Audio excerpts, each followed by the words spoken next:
Howdy, and welcome to a special edition of the Virtual Book Festival recorded on March 24th, 2020. This is produced by Book Festival Network, a division of Dear Texas and Dear Indie. This show is sponsored by Authors Marketing Guild. We're a membership-owned company that helps authors learn how to market and sell themselves. Also by IndieLector.store, the only bookstore that offers up to 80% of its sales to authors directly. And produced by Dear Indie and Dear Texas, where we drop everything and read both Texas and Indie. This episode, we introduce you to Michael J. Hawron. Alrighty, ladies and gentlemen, I have Mike Hawron with me, who has written several books that are full of adventure and lots of interesting little tidbits. So with that, Mike, it's all yours. Have fun. Okay, thanks, Alan. Howdy, Alan. Howdy, everybody from deep in the heart of Texas. I'm Mike Hawron, and tonight I want to talk to you about my book, The Little Town with the Big Heart. And this book was a #1 bestseller on Amazon this month, so I was quite excited about that. It was also featured in the San Francisco Review of Books, and I have a review from a man named Grady Harp, who's a Hall of Fame top 50 reviewer. So the book has taken a new lease in life in the last month. We had about 4,000 downloads of the ebooks in the past month. And I want to share with you a little bit about what the book is about. It's about New Boston, Texas. And I'll share from you the first paragraph from the first chapter. It says, this book tells the story, humorous at times, of my family's adapting to East Texas country life after a lifetime of exotic globetrotting. Serendipity and good fortune led us to this house with its 120 years of history and its connection to some truly remarkable people. My story celebrates the nurturing qualities of small town living as found throughout America in towns like New Boston. The various chapters will take you back in time to glimpse charming vignettes and memorable characters, all through the lens of the experiences we have lived on our property here on a sandy Texan hillside in a little town with a big heart. The New Boston Chamber of Commerce received a Christmas card from me when I wrote this book, and they were really excited about the title, and they asked me if they could adopt that title as the theme or the motto for their town. So the town of New Boston has adopted the motto, the little town with a big heart. And they recently entered the HGTV contest for the Little Town Makeover, hoping to get the Little Town with the Big Heart on the map. So we'll see if we can get them on the map. And thank you for listening to this and watching this. I hope it's helpful to you. Why I wrote this book was to answer a question. And the question people had was,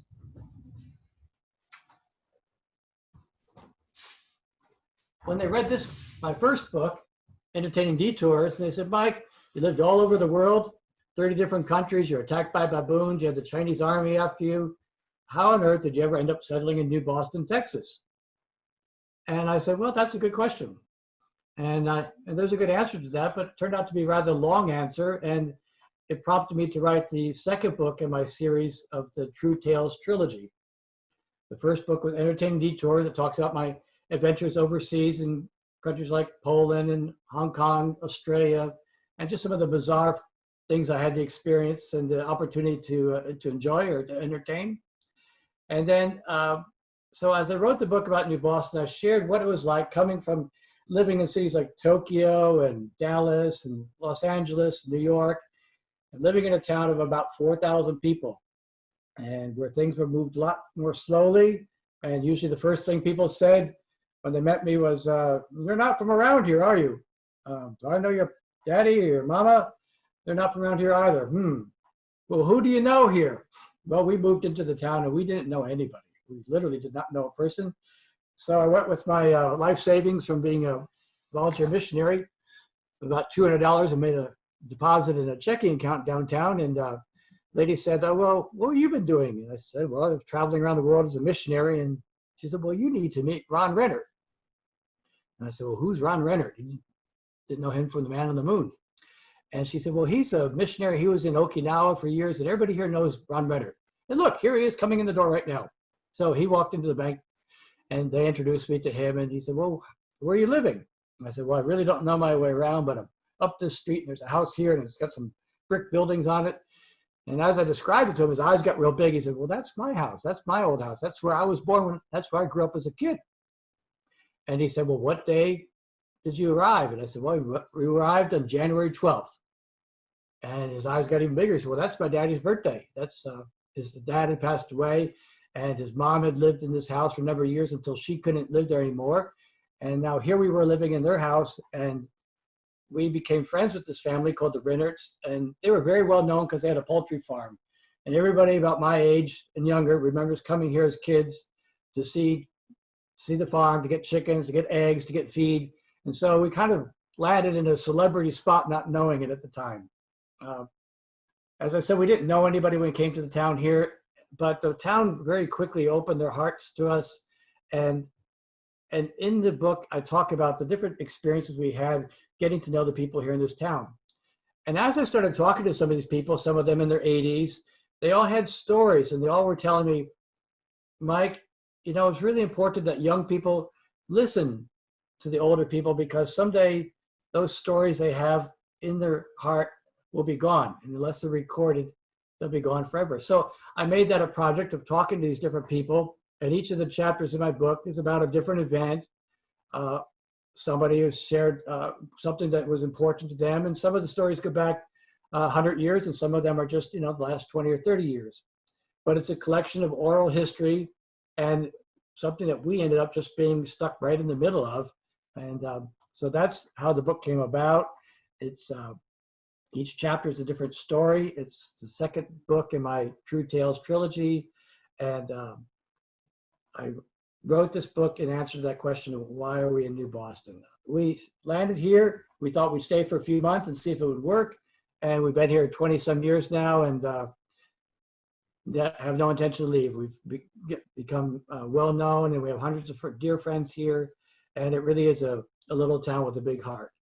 So I'll take a breath there, and if you want to ask a question or poke around, Alan, I'm willing. No questions at the moment, but anybody's welcome to add their questions in the chat section. Feel free to keep on talking about your books, Mike. All righty, well, very good. So I have five books that I've published so far. And the first one was Entertaining Detours, and that was about mostly my life in Hong Kong. And then I've just told you about The Little Town with a Big Heart. And the third book in the trilogy is Awesome Footsteps, and that's about my different missionary experiences overseas. And it's more like a devotional. Each chapter deals with a different area of faith, whether it's healing, supply, protection, something like that. So that's more like something can be used for a devotional. Preachers can use that for Sunday school classes. Once I finished that, I launched into a different genre. I went into spy novels. First one was called Just Good, Clean Fun, and the second one, Spies Never Die. Both of them are semi-autobiographical, I will say. They're based on different experiences I've had in different countries, Australia, Hong Kong, China, and I weaved a tale based on the details of different towns and cities and places I lived in and grew up in. How the first one came about was at my mother's funeral. This man came up to me at the visitation. I didn't know who he was, and turns out he was a friend of mine from 40 years ago when I was a kid. And once we got to know who he was, and we started talking, he said, we started sharing ideas about, you know, stories about what happened years ago. And he said, you know, Mike, that was all just good, clean fun.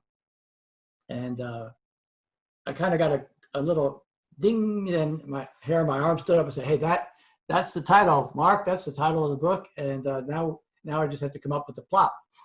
At my mother's passing, before she died, she asked my sisters to, she had picked her pallbearers, and she asked my sister to write a thank you note for her to each of the 6 pallbearers, and thanking them for being her pallbearer, and she wanted them each to have a special gift. So a lot of people thought that was pretty unique, and I thought, well, that'll be the ending of the book. So that is the ending of the book. This woman writes 6 letters to 6 different people, and in the letter she explains something that had been a mystery to that person all their life, like why something had happened to them. And so that's her gift. It's the gift of knowledge, or the gift of understanding of something that had been sort of like a puzzle to that person in their life.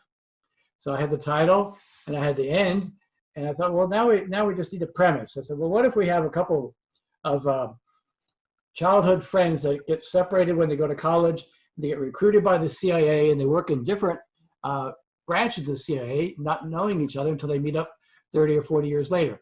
So that's basically what happened. I took my adventures going through Australia and Hong Kong, China, Eastern Europe, and weaved it into meeting up with this fellow, Mark, 40 years later, and he was in a different organization, the CIA. So I just set it out as a challenge to myself, as a dare kind of, well, let's see if you can write a spy novel that basically is an autobiography of the different things you've done in your life, and just see if you can make a plot out of it, see if you can make sense out of it. It was a lot of fun, and a lot of people liked it.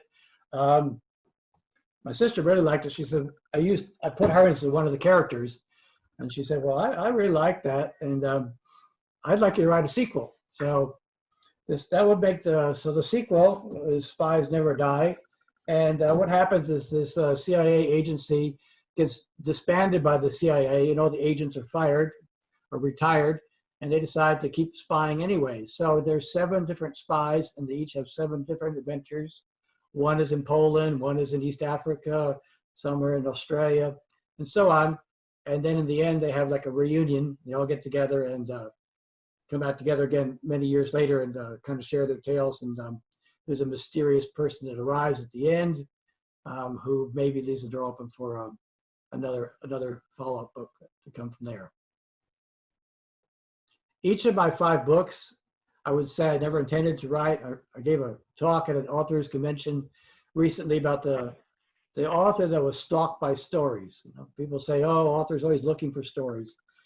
But sometimes it's the opposite way. I found it, to me, the stories were looking for me. And I just happened to show up at a certain place, and they kind of got a hold of me. And that's how each of those books kind of took a life of their own, not one that I was intending. But it's been a fun adventure, and I think you will enjoy getting entertained by any one of those 5 books I've written so far. No questions? Well, I thank you very much, Mike. Are you working on another book? I am. I'm working on one called Walkers. It's about a dystopian future. It'll be a YA science fiction thriller. I've also got a few short stories in the works. One about a grasshopper that got abducted in a car wash, and that's going to be you'll hear about that before too long. You can follow me on my website if you want. It's mikehawron.com. That's MikeHawron.com, and you can find my books at indielector.store, and they're there for free shipping if you want them there. Authors Marketing Guild is a membership-owned organization designed to help authors succeed and learn how to better market and sell themselves and their books. Join us at authorsmarketingguild.com and receive so many benefits you'll wonder why you didn't join sooner. That's authorsmarketingguild.com. Welcome to indielector.store, an online bookstore where the discriminating reader can find award-winning books. indielector.store is not a big corporation, so we can give up to 80% of the sales directly to the author. Help us support them by buying a great book at indielector.store.